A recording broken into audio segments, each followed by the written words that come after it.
할렐루야. 하나님의 은혜와 사랑이 우리 모두에게 함께 하시길 간절히 축원합니다. 곁에 계신 분들하고 인사하십시오. 한 주간도 강건하세요. 평안하세요. 기뻐하며 사세요. 감사합니다.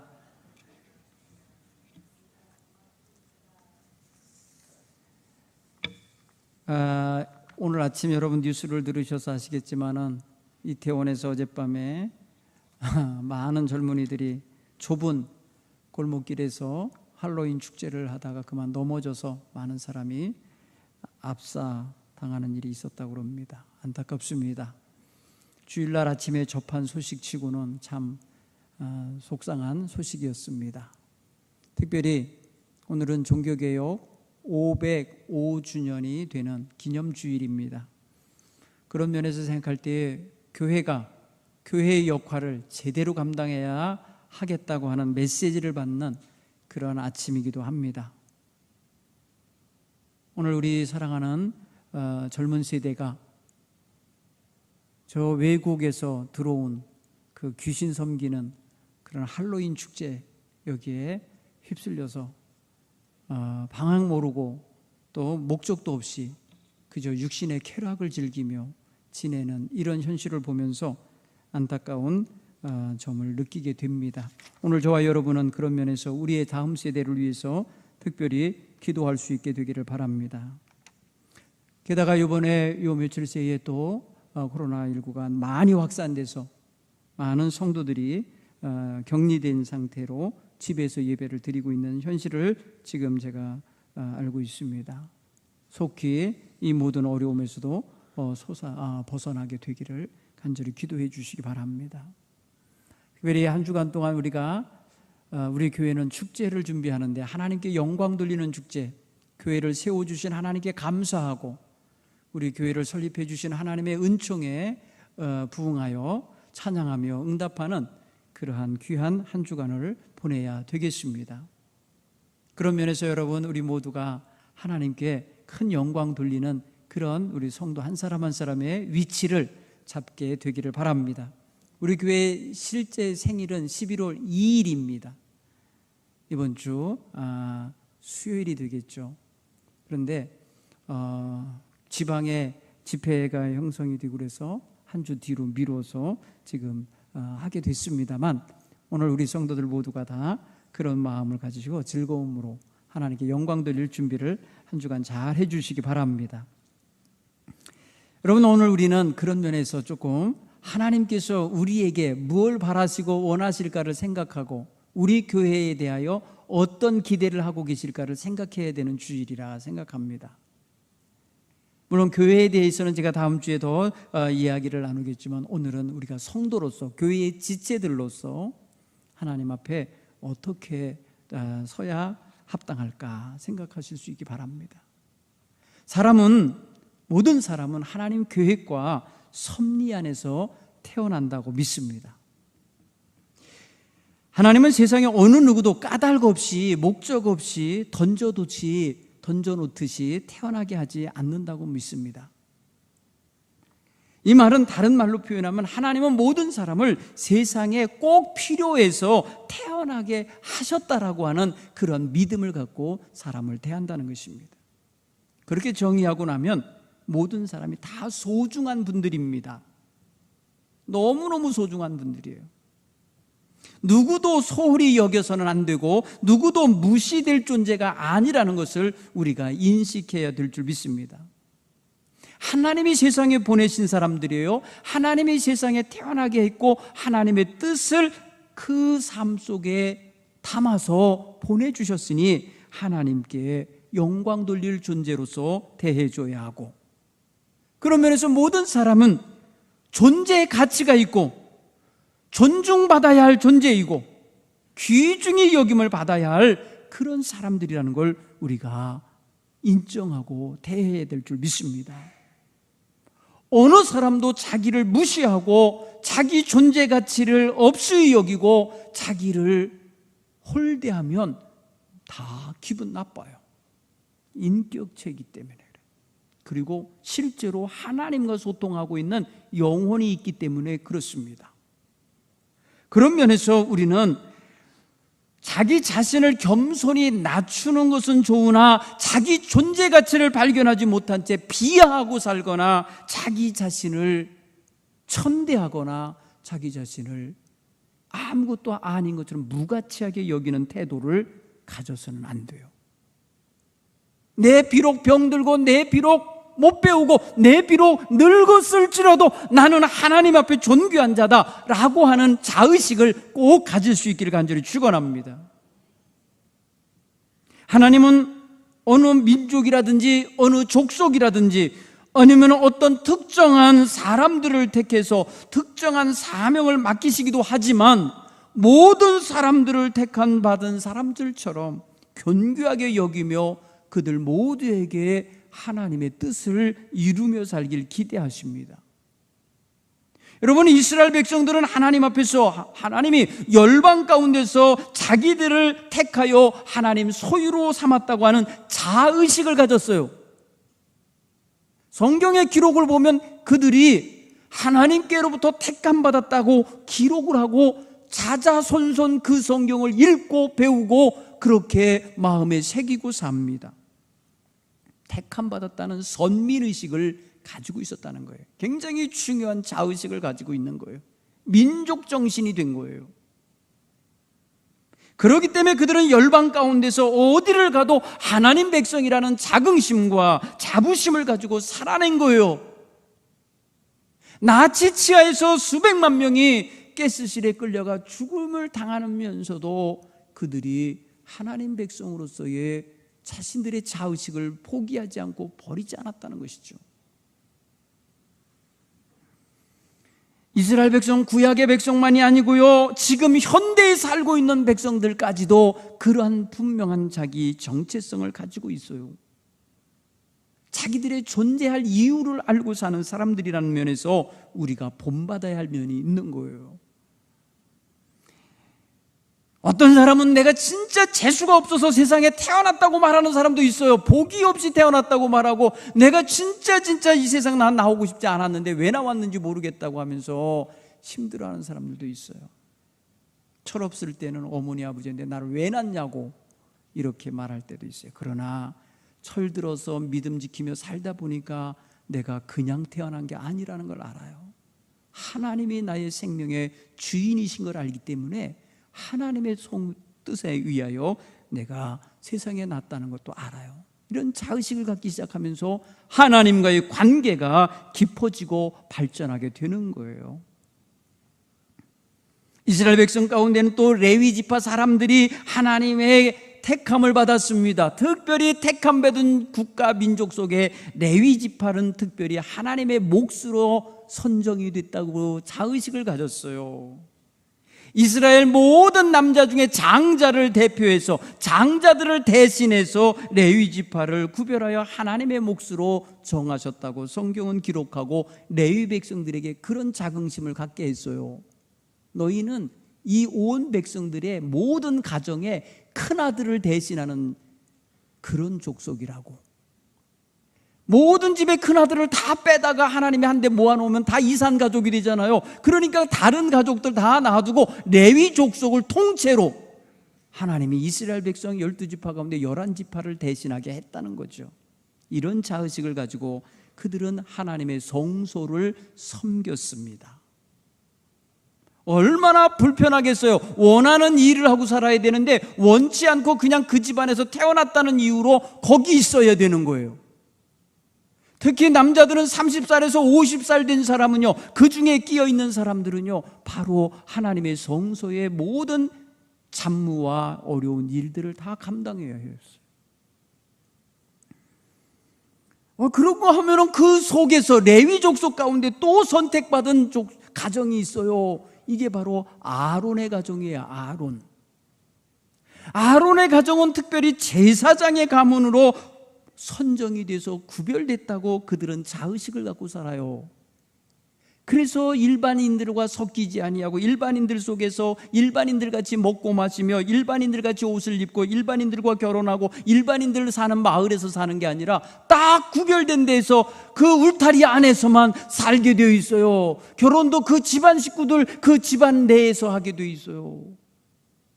이 기가 막힌 현실에 놓여 있지만 그런 자의식을 가지고 거룩한 제사장 직분을 감당했습니다. 사랑하는 성도 여러분, 예언자들이나 사사들이 그랬어요. 또 이들은 하나님이 임의대로 선택을 하신 거예요. 이 지파 저 지파 다 섞여 있는데 하나님이 그 시대에 맞게 그 시대에 필요하여서 하나님의 막대기로 사용하기도 하고 지팡이로도 사용하고 지휘봉으로도 사용하고 그릇으로도 사용하고 나팔로도 사용하시기 위해서 부르신 거예요. 이런 자의식을 가지고 그들은 온갖 고난을 당하면서도 예언자의 사명을 감당했습니다. 여러분, 저는 이런 말들을 왜 이렇게 나열하고 있냐면요, 오늘 우리 속에 하나님이 심어 놓으신 보물, 딱 넣어주신 보물이 있는데 그 보물을 찾으라는 거예요. 한번 따라서 해볼까요? 나의 정체성, 이것을 발견하란 말이에요. 내가 누구냐는 거예요. 나는 하나님의 자녀입니다. 나는 그리스도로 말미암아 구원받은 그리스도인입니다. 나는 성도입니다. 이 시대에 사는 크리스찬입니다. 자의식이 있어야 됩니다. 이게 있어야 자신이 누군지를 아는 사람답게 살 수가 있는 거 아니겠어요? 그렇죠? 내가 그리스도인 줄 알아야 아무렇게나 살지 않는 거예요. 그리스도인답게 사는 거예요. 복음에 합당한 삶을 살 수밖에 없게 되는 거예요. 멋지지 않습니까? 여러분, 멋진 그리스도인은 어떻게 세워지는 거냐? 내가 그리스도인을 아는 데서부터 출발하는 거예요. 내가 예수님으로 말미암아 구원받았다고 하는 확신과 그 구원의 감격을 가진 성도로서 출발을 해야 그리스도인답게 살 수가 있는 겁니다. 믿습니까? 이게 오늘 여러분들에게 가슴에 보물처럼 지금 있어야 돼요. 누구도 뺏어갈 수 없고 누구도 다른 것을 하고 바꾸자고 해도 바꿀 수 없는 이 정체성이 온전히 여러분의 심령 속에 보물처럼 빛나고 있기를 간절히 축원합니다. 그래야 돼요. 여러분, 이 정체성이 분명히 보물처럼 빛나고 있는 가슴을 가진 성도는 바로 다음 보물과 함께 연결이 되어 그게 뭐냐? 따라서 해볼까요? 사명이라는 것과 연결이 됩니다. 여러분, 하나님의 백성들, 하나님께서 그냥 던져놓은 거 아니라 그랬잖아요. 세상에 목적이시 태어난 존재로서 그 목적이 이루어질 때까지 자신의 삶에 분명한 방향성이 있게 살아가야 되는 사명이 있다는 걸 깨닫기 바랍니다. 굉장히 멋있는 거예요. 여러분, 사람이 말이에요, 그리스도인이 사명감이 있어야 돼요. 어디 가도 예수님 이름이 더럽혀지지 않게 살아야 하고 어디 가도 하나님의 영광이 높이 드러나도록 살아내야 될 사명이 있단 말이에요. 더 구체적으로는 하나님이 나를 가정에 두었으면 가정에서 하나님 자녀답게 살아가야 할 사명이 있어요. 나를 직장 어딘가에 두었으면 그 직장 안에서 하나님의 이름이 드러나고 영광이 나타나도록 살아내야 할 사명이 있어요. 하나님이 나를 어디다 세우든지 그곳에 가서 하나님의 대사답게 하나님을 영화롭게 해야 될 나팔수답게 살아내야 될 사명이 있음을 깨닫기 바랍니다. 이 보편적인 이러한 사명 외에 특별한 사명들이 있는데 그 중에는 선교사같이 목숨을 바쳐 복음 증거하러 해외로 나가는 이런 이들도 있고, 어떤 이들은 자기의 생명을 다 바쳐서 정말 의료 현장이나 교육 현장이나 산업 현장에서 각자의 역할을 수행하는 삶의 현장 속에서의 하나님의 대사답게 살아가야 할 구체적인 미션을 가지고 있다 이거예요. 사명을 갖고 있다 이거예요. 여러분, 이것을 발견하셔야 합니다. 여러분, 가정에서 그냥 소소하게 가족들하고 사는 게 별거 아닌 것 같죠? 엄청나게 중요한 사명을 하나님이 여러분에게 맡기셔서 가정을 이루게 하신 거고요, 자녀들을 낳아 기르게 하신 거예요. 여러분, 교회 일한다고 말이에요, 애들 팽개치고 있거나 가정 팽개치고 있거나 여러분 가정 생활에 소홀히 하면 안 돼요. 왜? 가장 먼저 하나님이 여러분을 쓰시는 자리가 가정이에요. 가정에 대한 소명의식을 가지셔야 돼요. 믿습니까? 여러분, 소명이라는 것은 보케이션이라고 그러는데요, 여기에서 직업이라는 단어가 나왔어요. 그리고 여기에서 여러분 하나님께서 맡기신 분복, 그 다음에 하나님께서 맡기신 어떠한 자격, 그러한 어떤 위치가 나오는 거예요. 그러면 우리는 모두는요 굉장히 소중한 역할을 해야 되는 위치에 있는 거예요. 여러분, 요즘에 말입니다, 헌법으로도 많이 그런 걸 이제 인정해 주잖아요. 남편이 열심히 나가서 고생하고 수고해서 돈을 많이 벌어서 가산이 올랐는데 이혼하려고 그러니까 부인 몫이 있네. 거기 부인이 나가서 일한 게 아니거든요. 집안에서 가정사 돌보고 애들 기르고 주부로서 역할했는데 그거 절반을 인정해 주잖아요. 직업으로 인정해 주는 거예요. 전업주부, 이것도 굉장히 중요한 사명이에요. 여러분, 자신이 놓여있는 삶의 현장이 아무리 작은 현장이어도 거기가 하나님이 보내신 선교 현장이요 일터라고 믿고 사시는 이런 의식이 바로 소명의식이에요. 그리고 거기서 맡겨진 소소한 일들이 바로 사명이에요. 믿습니까? 여러분, 그러니까 소명과 사명은요 동전의 앞면과 뒷면 같은 거예요. 하나님이 나를 택하셨습니다, 나를 부르셨다는 그 부르심, 콜링, 영어로만 콜링이라는 말을 요즘에 많이 쓰는데 여러분, 클레시스라고 하는 헬라어가 하나님이 부르셨다라는 거예요. 하나님과의 관계성 속에 연결해 주셨다는 뜻이에요. 거기서 여러분 놀라운 하나님이 분복이 거기서 나오는 거예요. 몫이 거기서 나오는 거예요. 사랑하는 성도 여러분, 그런 면에서 생각할 때에 저와 여러분의 존재의 가치를 발현해야 돼요. 존재의 가치를 높여야 돼요. 존재의 이유를 분명히 밝히고 살아야 돼요. 내가 왜 살아야 되는지 하나님이 물으시면 대답할 수 있어야 돼요. 하나님, 나 이 일을 위하여 지금 살고 있습니다, 이 일을 이루라고 보내신 줄 믿습니다 하면서 여러분, 몸이 아파도 왜 기도하냐? 그거 이루기 위해서 기도하셔야지. 탐욕을 채우기 위해서 기도하면 안 되고 쾌락을 즐기기 위해서 기도하는 게 아니라 하나님이 주신 목적을 이루고 살고 싶어요. 하나님이 맡기신 일을 할 수 있도록 견딜 힘을 주세요. 그거 할 수 있도록 방향 잃지 않게 해주세요. 내 마음 슬퍼요, 내 마음 아파요, 내 마음 두렵고 떨려요, 하나님 나 도와주세요. 기도하는 이유가 그것과 연결이 돼야 합니다. 여러분, 우리가 있으나 마나하는 존재가 되면 되겠습니까? 자기 존재 목적을 모르고 살거나 존재의 이유를 밝히지 못하고 살거나 존재의 가치를 무시하고 살면은 있으나 마나한 존재가 될 수 있어요. 초라하게 되는 거예요, 인생. 그러지 않기를 바랍니다. 여러분, 아들로서 딸로서 존재의 이유가 있어요. 그래서 그 아들과 딸이 먼저 떠나면 그 부모가 못 견디며 뒹굴게 되는 거예요. 너무너무 소중한 아이를 잃었다는 거죠. 아내로서, 남편으로서 위치와 역할이 있고 본분이 있습니다. 이거 소홀히 여기지 마십시오. 우리 그리스도인은 기본적으로 자기 생활, 자기 관리 잘 하셔야 돼요. 그 관리를 가정으로 이어지면 가정 관리 잘 하셔야 되는 거예요. 자녀들 돌보는 일 잘 하셔야 되는 거예요. 이거 잃어버리면요 다 잃어버립니다. 나중에 인생 늙어서 정말 쓸쓸한 인생 되는 거예요. 돈 버는 게 뭐 이렇게 중요합니까? 돈은 그 다음이에요. 그 다음 필요한 대로 하나님이 수단으로, 필요한 도구로 주시는 거예요. 여러분, 마음에 가장 소중한 게 뭐냐?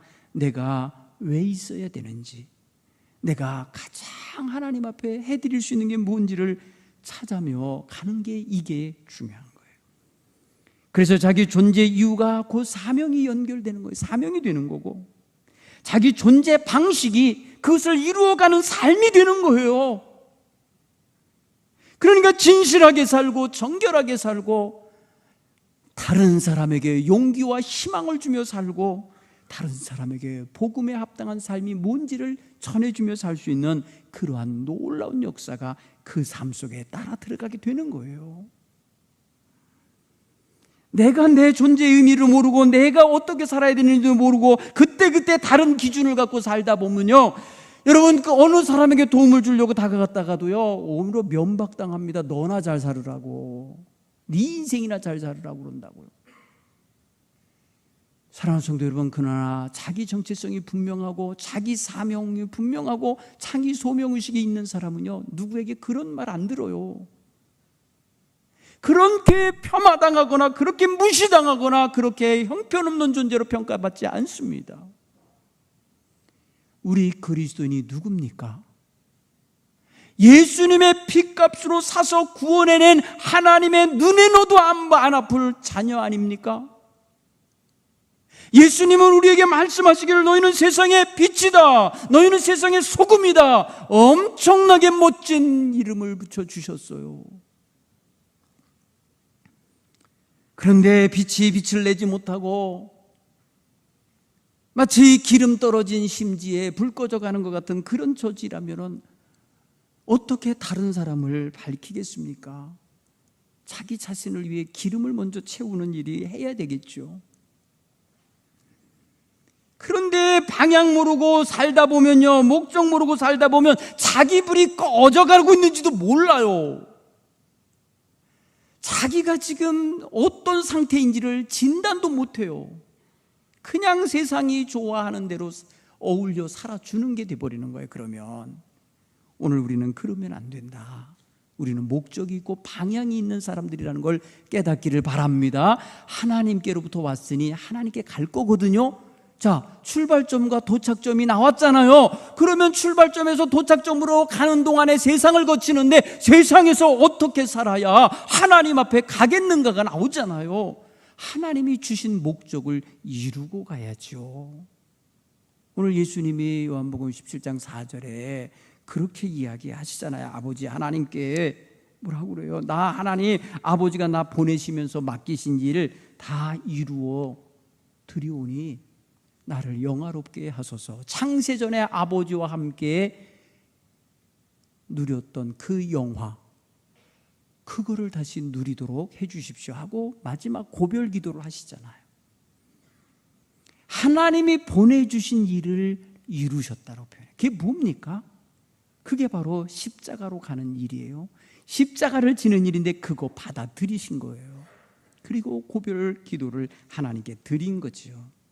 그리고 그는 십자가에서 운명하시는 순간 다 이루었다, 테텔레스타이 이렇게 선언하시고 운명하셔요. 예수님은 세상에 오셔서 하나님이 보내신 목적 이루셨어요. 오늘은 그가 이루신 그 목적 성취 때문에 구원받은 우리가 우리 자신을 돌아보는 그런 날인 거예요.